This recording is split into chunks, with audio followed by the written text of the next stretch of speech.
Freelancing is definitely on the rise now that technology allows us to work and be actually productive working from anywhere we want. A lot of people choose the freelance lifestyle to be their own boss, manage their own hours, work from wherever they want. And for me personally, I've been doing this full time for 4 years now. It's been super, super wonderful. And one of the most common questions I ask is, how do you get started? How do you find clients? So this is what I want to discuss today.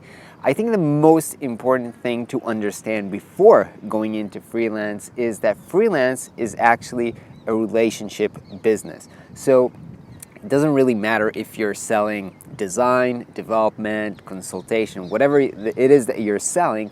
What you're actually providing your clients is a service, and that service is a personal service. So it's you working with them, and developing those relationships is the most important thing. Now, this takes time. And why is this so important? Because if you're going to do work for a client and you did a good job and you manage the relationship correctly, either they want to work with you again, or they'll refer a friend or a colleague or somebody else to work with you. And if you do this over and over again, eventually you'll have so much inbound clients coming to you that you're never going to have to ask the question, how do I find clients? They'll come to you. And now the question is, how do you get the ball started? How do you get your first client? And I think if I had to do this, I'm going to share what I did. Obviously, there are other ways to do this, but if I had to do everything all over again, this is what I would do. Get a full-time job at, I'm a designer, so I got started in a design agency or at a startup, whatever you find more, suitable. Get a full-time job and then start freelancing on the side. And how do you do this? By telling everybody that you know and everybody that you're working with that you're into this thing right now and that you're doing it, and offering to help friends that you know or people that you work with. Now, I think that the reason that it's so great to work for somebody else when you get started is, first of all, you learn the business. You learn how you give the good service, what is a good work, and you get to know a lot of people. So again, I'm a designer, so when I work in let's say a startup as a designer, I work with other people, developer, account managers, whatever, managers. They need designer and they're asking me for stuff, and I provide them with service even within the company. And once they get to know that I'm doing a good job and I'm fun to work with, when they're going to be in another company or when they ever need a designer, they're going to go back and say, oh, it was fun working with Ron. I trust him. I like him. Let's work with him again. And so it helps you to start building your network. And then once you start helping people on the side after job, after hours, during the nighttime or the weekends, you start to get the ball started. You create relationship. You would do some work for people. You build your portfolio.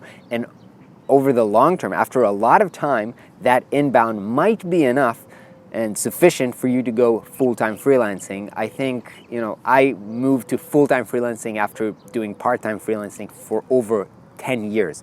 So people think that it's super quickly, it's super quick that you can go on your own and you have enough client, but it's not, that's not really how it worked for me.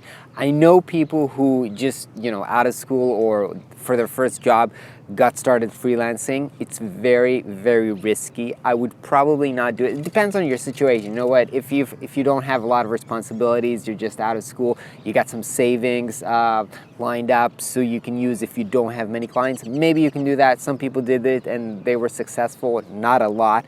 I think there are more failures than successes in this area. But for me, when I, 4 years ago, quit my last full-time job to go full-time freelancing, was already married, about to have my first kid, lots of responsibilities. I could not afford not having clients. So I kind of phased out of my full-time job while looking for clients, found a big retainer client that could hold me, and then did the move for a full-time position.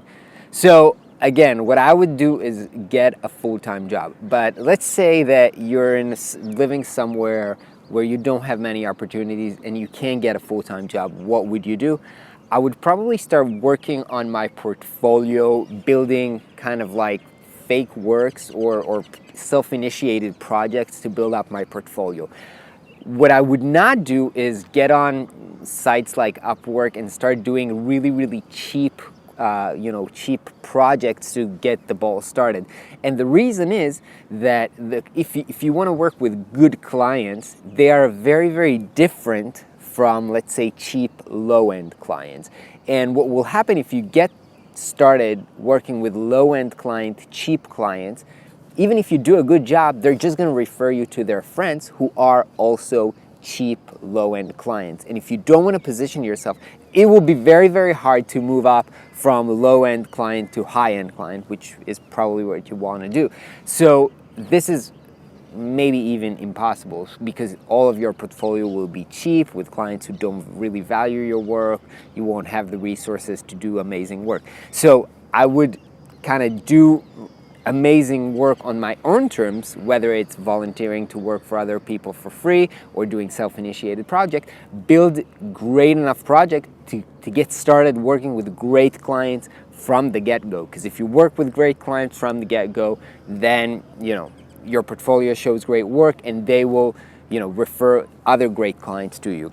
A story of somebody here in Israel that I heard about, which is a great story, I think, is an animator who just out of school started doing like free clips, animation clips for bands that he likes. So he just sent like big, bands in the US animated clip for their videos for free. He just enjoyed doing this, and they loved his video so much that they kind of used it as their official videos, and other bands saw it. Now he gets amazing musicians to work with him and pay him great jobs because he started up with his ideal client right from the beginning, and he did not just do like low-end animation and then try to move up.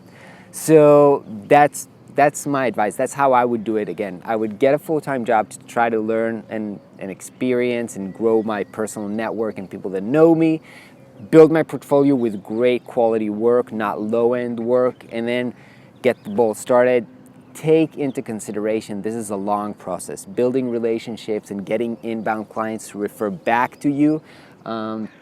This thing takes time, and working from websites such as Upwork or even Dribbble or Behance or websites like that to get your clients, that might be a good strategy to get you started. But as I said in the beginning, if you will do a good work, the people that you work with will refer more work for you, and you will not be dependent on that channel for long. So those might be just strategies to get you started.